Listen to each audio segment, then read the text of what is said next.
பொண்ணு முருக பக்த போல.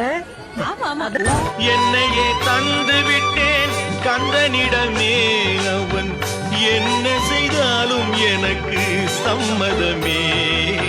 எந்தன் குரலில் இனிப்பதெல்லாம் கந்தன் குரலே, இன்பம் தந்து காப்பதெல்லாம் கந்தன் அருளே.